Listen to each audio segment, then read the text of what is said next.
नमस्ते, good morning, सुप्रभात दोस्तों। स्वागत है आपका द स्टडी इन विलेज में। आज है 16 मार्च और आज हम 16 मार्च के करंट अफेयर्स डिस्कस करेंगे। देखिए, इस वीडियो में आपको जनसत्ता का एडिटोरियल जो आता है, जो कि हमारे मेंस की दृष्टि से इम्पॉर्टेंट होता है, जिसमें हम मतलब कि कैसे आंसर राइटिंग करें, कुछ आंकड़े उसमें ऐड करने होते हैं, तो वो सारे चीज़ इस पर डिस्कशन किया जाएगा इस वीडियो में। बाकी आपके जो प्री के लिए है वो शॉर्ट करके न्यूज़ में लाने लगी हूँ, यानी कि शॉर्ट वीडियो आता है आपका जो प्री के लिए इंपॉर्टेंट होता है, उसमें 1 मिनट का वीडियो रहता है। इससे क्या होता है कि दो प्रकार के इसमें 2 प्रकार के फ़ायदे हैं। क्या है कि 1 मिनट के वीडियो में आपको ये मेन पता चल जाएगा कि प्री के लिए न्यूज़ क्या है, क्या इंपॉर्टेंट है, ठीक है। और जो एडिटोरियल है वो अच्छे से डिस्कस हो जाएगा। ऐसे में क्या होता था, सारा न्यूज़ एक ही में मर्ज करने से क्या होता था कि मतलब जो एडिटोरियल तक जाते जाते टाइम नहीं बचता था बहुत ज़्यादा, तो फिर वीडियो लॉन्ग हो जाती थी। वीडियो लंबी हो जाती तो फिर आप लोग कहते थे कि वीडियो बहुत लंबी है, कैसे इसको देखें। तो इसलिए मैं अब जो करंट अफेयर्स को जो प्री के क्वेश्चन आएंगे वो शॉर्ट में आएंगे, मतलब 1-1 मिनट करके शॉर्ट में आएंगे, और जो एडिटोरियल होगा वो एक लॉन्ग वीडियो पे आएगा, कम से कम 16-17 मिनट की वीडियो रहेगी। इसमें क्या रहेगा कि आपका अच्छे से डिस्कशन भी होगा और आप अच्छे से चीज़ों को समझेंगे भी, ठीक है। तो इस वीडियो में आपको यही सारी चीज़ें बताए जाएंगे। और इसके अलावा अभी मैं कोशिश कर रही हूँ जो प्रीवियस ईयर क्वेश्चन है उसको फिर से लाने की, क्योंकि बहुत ज़्यादा एक तो मतलब एकदम शेड्यूल इधर से उधर हो गया है। वो मैं आपके साथ किसी दिन शेयर करूँगी, टाइम मिला तो, कि क्यों नहीं ला पा रही हूँ। तो आपका जो एक हम लोग सेशन चला रहे थे पॉलिटी का, तो पॉलिटी का एक सेशन वो चलेगा, और आपके प्रीवियस ईयर क्वेश्चन और करंट अफेयर्स, ये 3 वीडियो आपकी चलने वाली हैं। बस कुछ दिन और वेट करिए, फिर मैं एकदम निरंतर मतलब रेगुलर कर दूंगी। कुछ कारण की वजह से नहीं कर पा रही हूँ, आपको किसी दिन सारी चीज़ें बता दूंगी, क्योंकि ये चीज़ बीच बीच बहुत ज़्यादा हो जा रही है कि मैं वीडियो नहीं ला पा रही हूँ। तो ये मैं मतलब कुछ दिक्कतें हैं जिसकी वजह से मैं वीडियो नहीं ला पा रही थी। आपको किसी दिन सारी चीज़ें शेयर कर दी जाएंगी, क्योंकि अगर नहीं वीडियो, जो रेगुलर बच्चे हैं जो रेगुलर देखते हैं, फिर उनको गुस्सा आती होगी कि मैम डेली वीडियो नहीं ला पाती हैं। तो ये मेरी गलती है, मैं इसको एक्सेप्ट करती हूँ, लेकिन कुछ कारण ऐसा बन गया था जिसकी वजह से वीडियो नहीं आ पा रही, तो उसके लिए सॉरी। लेकिन अब मैं कोशिश कर रही हूँ कि आपको कुछ दिनों बाद एकदम रेगुलर वीडियो देखने को मिलने लगेगी, हर तीनों वीडियो आपको रेगुलर देखने को मिलने लगेगी। तो चलिए हम लोग डिस्कशन स्टार्ट करते हैं। बाकी अगर इस वीडियो से आपको कोई फ़ायदा पहुंच रहा है तो अपने दोस्तों तक जरूर शेयर करें, ताकि उनको भी कुछ फ़ायदा पहुंचे, ठीक है। चलिए शुरू करते हैं। देखिए, आज का जो वीडियो, आज का मतलब आर्टिकल है, इसमें ये कहा गया है एडिटोरियल में कि घरेलू बचत का रुझान, यानी कि जो बचत हो रही है इसमें भारत काफ़ी आगे हो रहा है। मतलब जो आर्थिक बचत है, जैसे कि लोग कुछ कमा रहे हैं फिर उसको कुछ सेव करके रख रहे हैं, तो जो आर्थिक बचत है इसका भारत में मतलब बढ़ रहा है, भारत में आर्थिक बचत हो रही है। तो ये काफ़ी अच्छी बात है, यहाँ पे यही बताई जा रही है। और ये भी बताया गया है कि इसीलिए कोरोना महामारी के दौरान सभी मतलब जब वो जारी हुए हैं, क्या मतलब कुछ आंकड़े जारी हुए थे जिसमें कहा गया था कि भारत में कई सारे ऐसे नए व्यक्ति निकल के आए हैं जो अमीरों में गिनती जिनकी हुई है। तो यहाँ पे यही बात की जा रही है कि पहले भी लोग मतलब बचत करते थे, ठीक है। पहले भी लोग बचत करते थे, लेकिन तब बैंक के पास ज़्यादा नहीं जाते थे, वो लोग घरेलू बचत करते थे। जैसे कि कुछ कमा के लाए, तो जो घर की लेडीज़ें होती थी वो कुछ पैसे सेव करके रख लेती थी, और उसको मतलब पहले की अपेक्षा, पहले अगर देखें पहले कैसे किया जाता था, तो मिट्टी के नीचे किसी घड़े में बंद करके उसको ढक दिया जाता था। ऐसे बहुत सारे, और कोई तो अपने जो मतलब जहाँ पे कपड़े रखते हैं उसमें कुछ अंदर रख देते हैं। तो बहुत तरीके से पैसे सेव करके रखे जाते थे, ताकि। और एक चीज़ आपने ये भी नोटिस की होगी, मतलब कि जो सब्जियों वाले, जो मसाले वाले डिब्बे होते हैं, मसाले के डिब्बे, उसमें भी कुछ लोग पैसे रखते हैं। तो बहुत तरीक़ों से पैसे रखे जाते हैं कि सेव कर दिया जाए, और जब कोई ज़रूरत हो तो पैसे उसको मतलब कि जब कोई ज़रूरत हो तो पैसे का यूज़ किया जा सके। तो यहाँ पे देखिए, यहाँ पे क्या है, यहाँ पे बताया गया है कि पिछले दिनों में जब भारतीयों की बचत के देखिए एक प्रमुखता से स्थापित हुआ, भारतीय अर्थव्यवस्था को लोगों के क्रय क्षमता से, यानी कि खर्च करने वाले क्षमता से सिर्फ जोड़कर देखना तर्कसंगत नहीं है। वैसे तो पुराने समय से ही भारतीय समाज में आर्थिक बचत करने की परंपरा रही है, जो मैंने अभी बताया। लेकिन वैश्वीकरण के इस दौर में जब भौतिकवादी जीवन आर्थिक विकास का प्रतिबिंब बना हुआ है, तब भी अगर हम भारतीय अपनी आर्थिक बचत के प्रति जागरूक हैं, तो यह निश्चित ही भारत की आर्थिक बचत अच्छी बात है। यहाँ पे ये कहा गया कि भौतिकवादी युग में भी, और यहाँ पे भौतिकता का बहुत महत्व है, यानी कि जो लग्जरी लाइफ है उस चीज़ का बहुत महत्व है, तब भी लोग पैसे सेव कर रहे हैं। तो ये काफ़ी अच्छी बात है, इसमें यही बताया गया है। देखिए, जो चीज़ इंपॉर्टेंट होता है उसको मैंने अंडरलाइन कर दी है, ताकि आपको कोई प्रॉब्लम ना हो, आप भी इसको पढ़ सकते हैं। और यहाँ पे देखिए, आंकड़ों के मुताबिक क्या कहा गया है कि 2004 से 10 तक वर्ष दर वर्ष बचत बढ़ती ही रही, मतलब आर्थिक बचत और जीडीपी का प्रतिशत लगातार बढ़ता रहा 2004 से। ये चीज़ आप रख लीजिएगा अपने पास सेव करके। अगर आप मतलब इकोनॉमी से कुछ क्वेश्चन आते हैं या फिर ऐसे क्वेश्चन आते हैं आपके तर्क संगत की आपको सोचना है, तो ये सारी चीज़ें ऐड करके उसमें लिखिएगा। मतलब बहुत अच्छे नंबर आएंगे, ये चीज़ का मतलब कहा जा सकता है। ठीक है, तो इसमें 2004 से 2010 तक वार्षिक दर जो है इसमें बचत लगातार बढ़ती रही है और 2010 में कितने थे, 36.9% बचत थी, सिर्फ बचत की बात की जा रही है। और फिर उसके बाद क्या हुआ है कि फिर उसके बाद ये लगातार घटती चली आ रही है। तो इसमें क्या हुआ है, देखिए लगातार घटती चली आ रही है। इसमें ये कहा है कि विकास दर में 2011 के बाद विकास दर लगातार घटती चली आ रही है, क्योंकि इसमें क्या है कि महंगाई भी ऊपर आ गई, महंगाई हो गई। और जब महंगाई हो जाती है, पहले आप खुद सोचिए कि जो वस्तु, मान लीजिए कि एक व्यक्ति दिन में 100 रुपये कमाता है, ठीक है, अब इसको एकदम कम मान के चलते हैं, नहीं तो फिर समझ में नहीं आएगा। तो एक व्यक्ति दिन में 100 रुपये कमाता है और वो मान लीजिए कि टोटल खरीद लिया, टोटल कितना, उसने 80 रुपये का सामान खरीद लिया जो कि उसके मतलब उसके परिवार के लिए है, और उसके बाद उसके पास 20 रुपये बचे। ठीक है, अब वो 20 रुपये सेव करके रख दिया। ठीक है, अब वो हर महीने 20 सेव करके रखता है। जैसे कि बहुत लोग होते हैं जो मतलब बाहर पढ़ते हैं, या फिर जो मतलब जो भी रहते हैं, या तो फिर उनको कुछ पैसे मिले, कुछ दे के गए, कोई दे दिया उनको पैसे, या फिर जो बाहर पढ़ते हैं तो घर से पैसा गया, तो वो लोग एक बनाए रहते हैं। कोई लड़कियाँ इस चीज़ में ज़्यादा आगे होती हैं कि वो एक से मतलब बनाए रहती है कि उनको हर महीने एक गुल्लक में आप 200 रुपये डालने हैं, तो उससे पैसे की सेविंग होती है। तो इसमें जो बचा उसको मतलब ज़रूरत का सामान खरीद लिया पहले, फिर उसमें से जो पैसा बचा उसको गुल्लक में डाल दिया। तो यहाँ पे 100 रुपये और 100 रुपये कमाया और 80 का सामान ले लिया, 20 रुपये बचे। ठीक है, अब ये 20 रुपये बच गए, तो क्या हुआ कि हर महीने वो 20 करके बचा रहा है। लेकिन अगर मान लीजिए कि वो 80 का सामान ले रहा और इसी 80 के सामान में किसी सामान का रेट बढ़ गया, मान लीजिए कि वो आटा ले रहा है और उसने आटा 1 किलो लिया, 1 किलो 10 रुपये का मिल रहा है। ठीक है, और अब उसको लेना है कि 1 किलो नहीं लेना, 1 ही किलो ले रहा है, लेकिन अब उसका रेट 20 रुपये हो गया।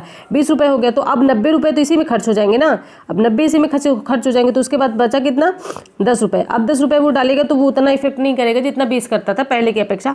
तो यहाँ पे यही बात की गई कि महंगाई भी इसका कारण है कि बचत ना हो रही हो, तो महंगाई भी इसका कारण है। महंगाई के माध्यम से भी बचत लोगों की नहीं होती है। ठीक है, तो ये चीज़ आप ध्यान रखिएगा।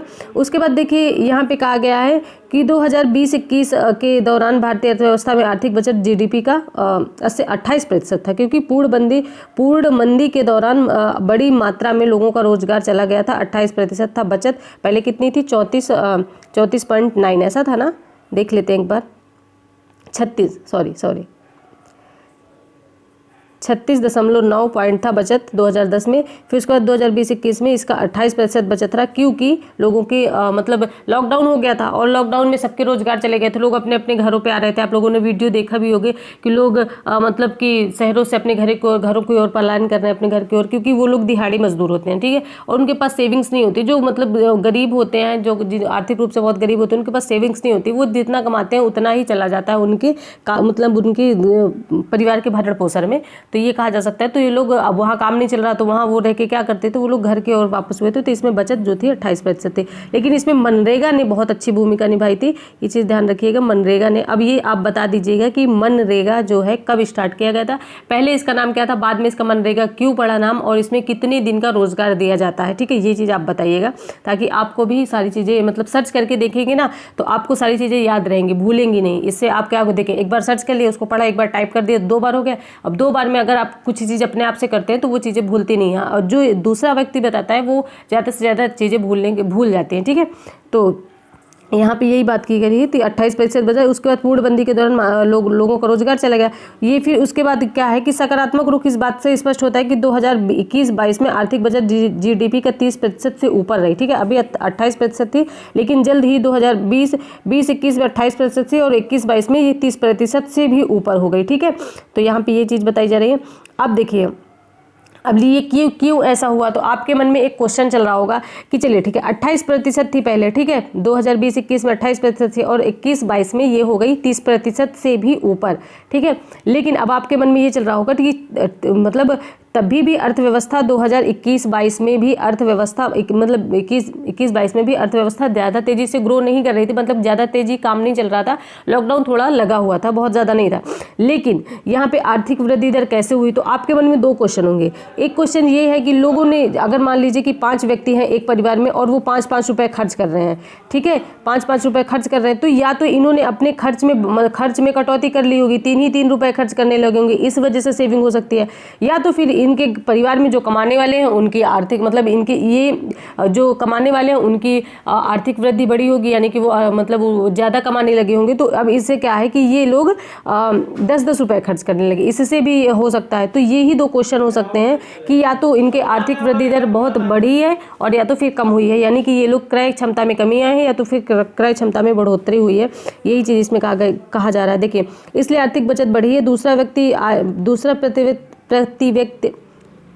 प्रति वित्तीय आय बढ़ रही है, जिससे आर्थिक बचत भी बढ़ रही है। ये दोनों परस्पर विरोधाभासी है। देखिए यहाँ पे लिखा है शायद प्रति व्यक्ति आय खर्च कम, मतलब देखिए यहाँ पे लिखा है पहला है कि शायद प्रति व्यक्ति खर्चा कम हो रहा हो, जो मैंने अभी बताया कि या तो उनका खर्च कम हो रहा है फिर इसलिए, या तो फिर बचत बढ़ी हो, हाँ इसलिए। और दूसरा यह है कि यदि प्रति व्यक्ति वित्तीय आय बढ़ रही हो, यानी कि उसका जो मतलब जितना वो कमा रहा है, जो व्यक्ति उस परिवार में कमा रहे हैं उनकी वित्तीय आय में बढ़ोतरी हुई है, तब ऐसा हो सकता है। 28 से 30% हो सकता है।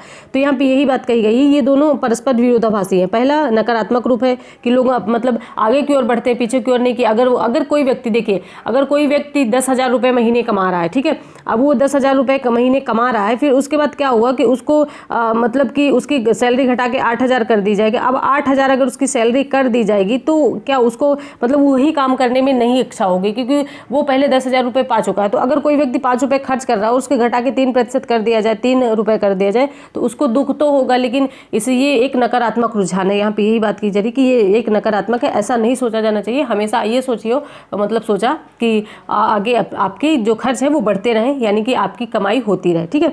तो यहाँ पे यही कहा गया है।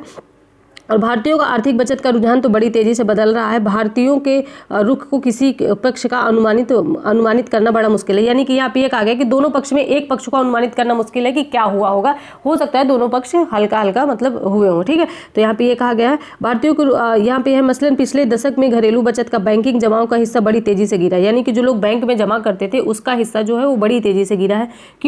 क्योंकि वहाँ पे जो ब्याज दर है, जो ब्याज दर बैंक देता था वो कम देने लगा, ठीक है। 1 रुपये में आपको जो भी ब्याज दर मिलता था वो अब कम हो गया बैंक दरों में। तो बैंक में तो क्या हुआ कि बैंकों से लोगों ने अपना पैसा विड्रॉ किया और निकालना शुरू किया। फिर उसके बाद उसको जमा, वो जो कमाते थे, जो मतलब होते हैं कि कुछ लोग सेविंग घर पे नहीं रखते, तो वो बैंक में जमा करते, एक मंथ में एंड में बैंक में जमा करते, तो उन्होंने वो बैंक में जमा करना छोड़ दिया।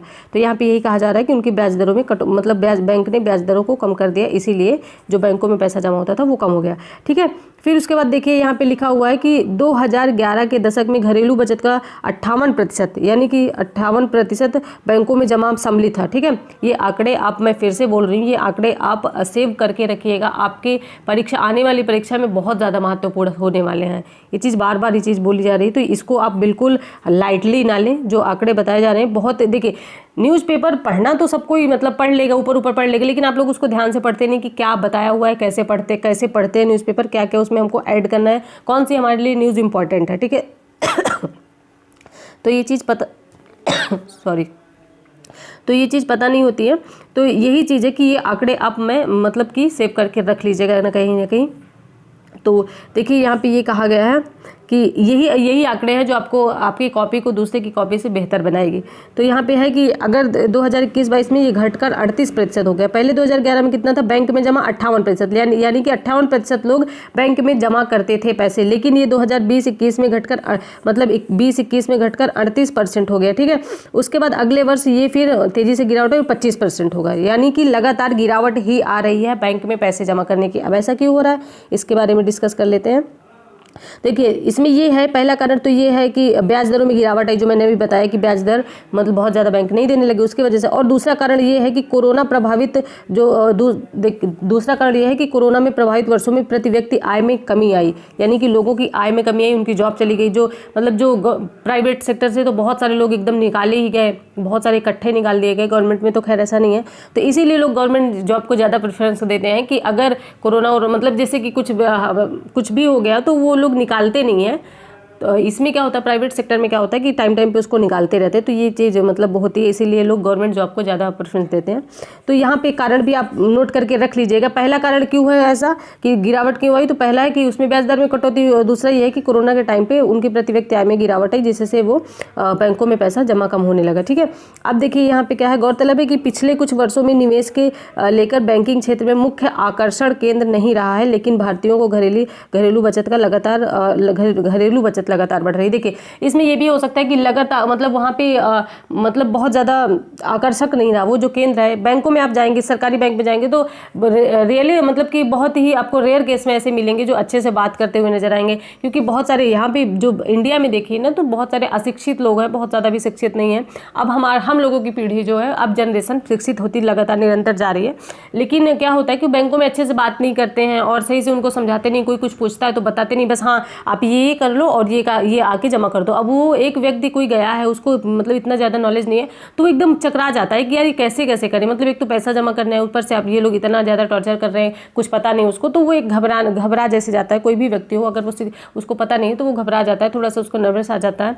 तो फिर उसके बाद क्या होता है, वो बैंक में जाना ही छोड़ देता है कि चलो यार इससे अच्छा तो हम घर में ही सेव कर ले, इतना मतलब इतने सारा तामझाम करो, फिर उसके बाद अभी जमा करने में ये हाल है, फिर जब पैसे निकालने जाएंगे तो फिर बहुत सारी, तो अब पैसे निकालने जाओ, अब मतलब जैसे कि वो ATM कार्ड वगैरह नहीं चला पाते, तो फिर उस पर क्या होता है कि उनसे बैंक से पैसे निकालने जाओ तो वो 4 दिन चक्कर लगवाते हैं किसी भी व्यक्ति का, तो और उसको आज की ज़रूरत है। तो ऐसे में ये भी बहुत सारे कारण हैं जिनकी वजह से बैंक में पैसा कम जमा हो रहा है। और आप वहीं प्राइवेट सेक्टर में जाएँ, प्राइवेट बैंक में जाएंगे तो वो लोग आपको बहुत अच्छे से रिस्पेक्ट से बिठाएंगे, हर चीज़ समझाएंगे, और उनके क्योंकि वो प्रॉफिट वगैरह देखते हैं। और ये जो गवर्नमेंट एम्प्लॉय होते हैं, ये सिर्फ गवर्नमेंट ये सोचते हैं चलो हमारा तो है ही है, और वो जो मतलब बैंक प्राइवेट सेक्टर के बैंक जो है उसमें आप जाएंगे तो वहाँ पे उनको किससे आप कितना अच्छे से बात करें उसके अकॉर्डिंग सैलरी मिलती होगी, मुझे इतना एग्जैक्ट पता नहीं है। तो वहाँ पे बहुत अच्छे से बात करते हैं, सब आपको जूस चाय सब कुछ पिलाएंगे, और गवर्नमेंट जो है वो यही हाल है। तो इसीलिए गवर्नमेंट उसमें मतलब बैंक में पैसा जमा करने लोग कम जाते हैं। ठीक है, तो ये भारतीयों को, लेकिन घरेलू बचत यानी कि घर में वो सेव करके रखते हैं, और घरेलू बचत उनकी लगातार बढ़ती जा रही है। अब देखिए यहाँ पे ये भी बात की गई है कि एक मिनट, हाँ यहाँ पे है कि कोरोना महामारी के दौरान बीमा की तरफ से आकर्षण तेजी से बढ़ा है, यानी कि बीमा में लोग बीमा करने लगे, बैंक में तो कम जमा किए, बीमा करवाने लगे। ठीक है, बीमा में आकर्षण तेजी से बढ़ा है। भारत में जीवन बीमा आर्थिक निवेश का सदा प्रमुख स्रोत रहा है। LIC जीवन बीमा ऐसा कुछ है ना। प्रत्येक भारतीय को जीवन बीमा के आर्थिक निवेश का विचार पारिवारिक सोच के रूप में प्राप्त हुआ है, यानी कि बहुत ऐसे मतलब ऐड दिखाते हैं कि जीवन के बाद भी पता नहीं जी ऐसे कुछ है ऐड, मुझे एग्जैक्ट पता नहीं। तो उससे लोग मतलब कोई भी ऐड आता है, अगर कोई मतलब कि एक मुख्य पर्सनालिटी जो कि एक मतलब कोई अच्छा इंसान या फिर जिसको हम बहुत अच्छा मानते हैं अपनी नज़रों में, अगर वो कर दे तो फिर वो लोगों के जीवन पर प्रभाव डालता है। जैसे कि अमिताभ बच्चन या रजनीकांत इस चीज़ का कोई ऐड कर दे तो वो लोगों के दिल में लगता है, फिर उसको वो लोग मानने लगते हैं। ठीक है, तो यहाँ पे यही सारी चीज़ें बताई गई हैं। इसमें ये कहा गया है कि देखिए बीमा व्यवसाय की बड़ी चिंता का विषय है, क्यों भारत में आज भी बीमा का चलन बहुत कम है। और कोरोना महामारी में क्या हुआ, 3.8% एकाएक बढ़कर 4.2% बीमा में हो गया। ठीक है, 4.2%, और उसके बाद ये 7% हो गया। ठीक है, वैश्विक औसत के अनुसार 7% हो गया। लेकिन अगर आप विकसित देशों में देखेंगे, जैसे कि अमेरिका या ब्रिटेन जैसे देशों में, तो ये 10% है। ठीक है, हमारे यहाँ भी तो 7% बीमा हो रहा है, यानी कि 7% लोग बीमा पे इंटरेस्ट ले रहे हैं, और ये विकसित देशों में 10% हो रहा है, तो वहाँ पे ज़्यादा जागरूकता है, ये बात कही जा रही है। बीमा कंपनियों को इस संबंध में जरूर सोचना चाहिए कि भारत में प्रीमियम की लागत इस संदर्भ में आर्थिक मतलब अधिक तो नहीं है इस बात की, और ये बहुत ज़्यादा इंपॉर्टेंट नहीं है, जो आपको चीज़ें थी वो बता दी गई इंपॉर्टेंट वगैरह। और यहाँ पे देखिए ये है, एक मिनट,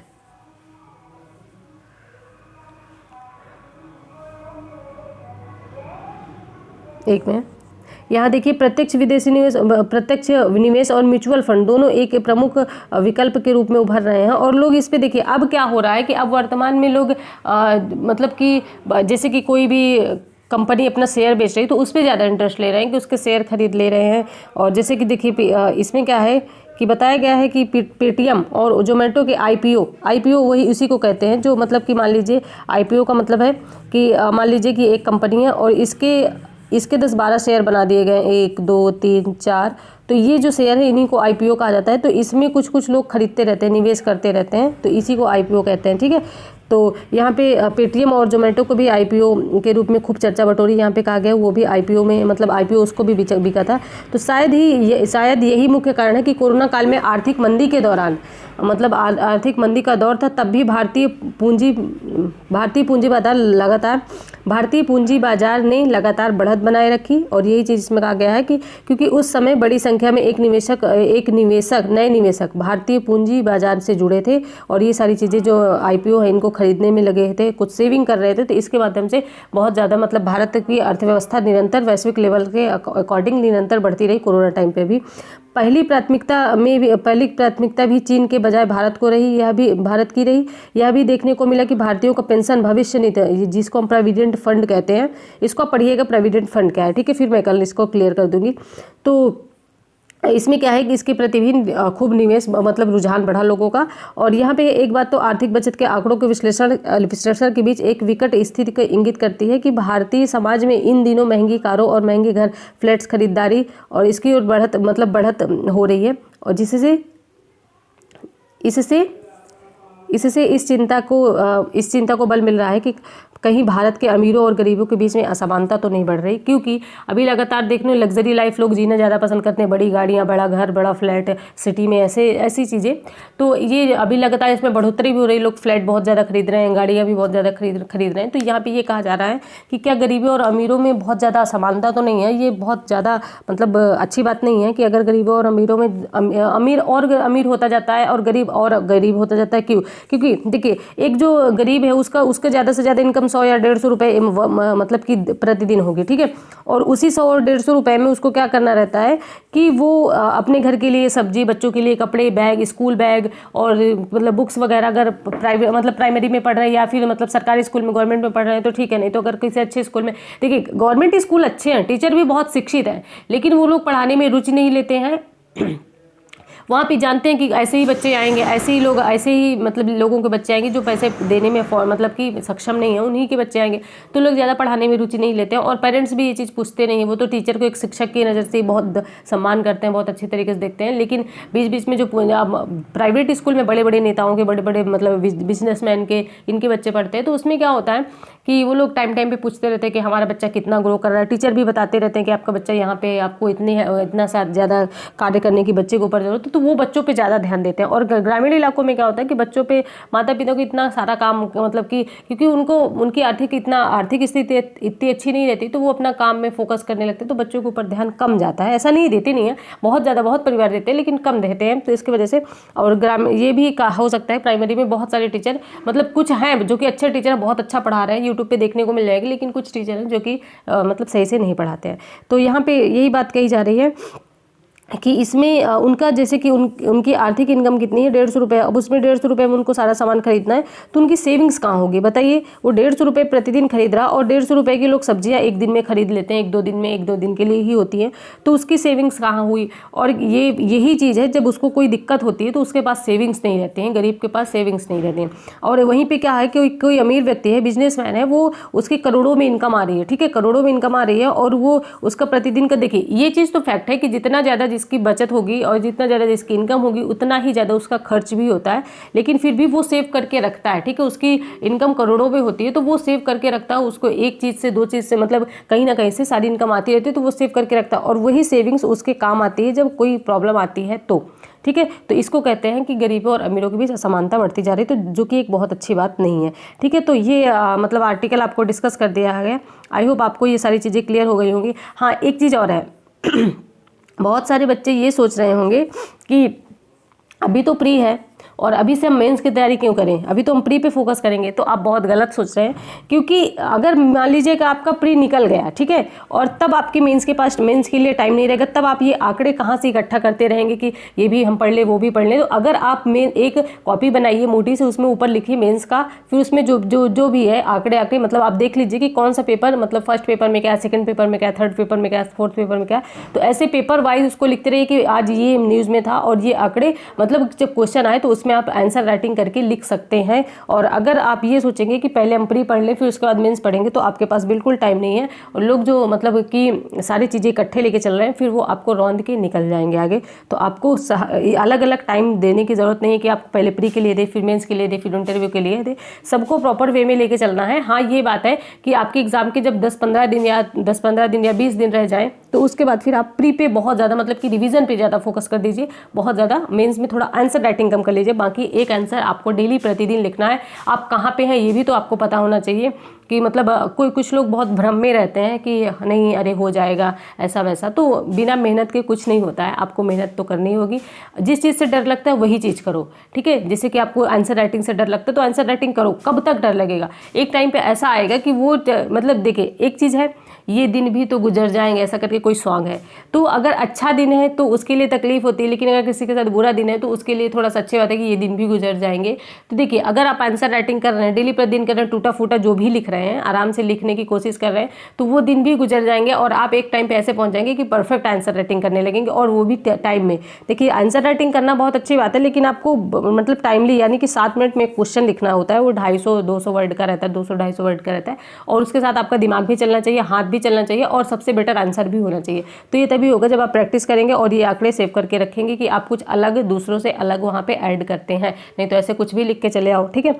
तो आई होप आपको ये आर्टिकल क्लियर हो गया होगा, लेकिन फिर भी अगर कोई डाउट हो तो कमेंट बॉक्स में बता दीजिएगा। देखिए, ये है आज का कल्पमेध है। इसमें विवेकानंद जी ने क्या कहा है, जो सत्य है उसे साहसपूर्ण निर्भीक होकर कहो, उससे व्यक्ति को कष्ट हुआ या नहीं इस पर ध्यान मत दो। यानी कि जो सत्य है, देखिए कभी कभी ये बोलते हैं कि सच कड़वा होता है, लेकिन मतलब कि कड़वा है लेकिन सत्य है, ऐसा कुछ बोलते हैं। तो देखिए, आप अगर किसी व्यक्ति को उसके गलतियों का एहसास करवा रहे हैं तो ठीक है, उसको बुरा लगने दीजिए। उसको बुरा लग गया, लेकिन वो अपनी गलती सुधार के इतने आगे पहुंच जाएगा तो एक दिन वो सोचेगा कि हाँ, उस व्यक्ति ने मुझे इस चीज़ को कहा था। और बहुत ज़्यादा लोग होते हैं कि नज़रअंदाज कर देते कि यार सामने वाले को बुरा ना लग जाए, चलो करने दो। आज उसने आपके सामने गलती की, आपका क्लोज फ्रेंड है, और वो कल दूसरे के सामने गलती करेगा तो उसका मजाक भी बन सकता है।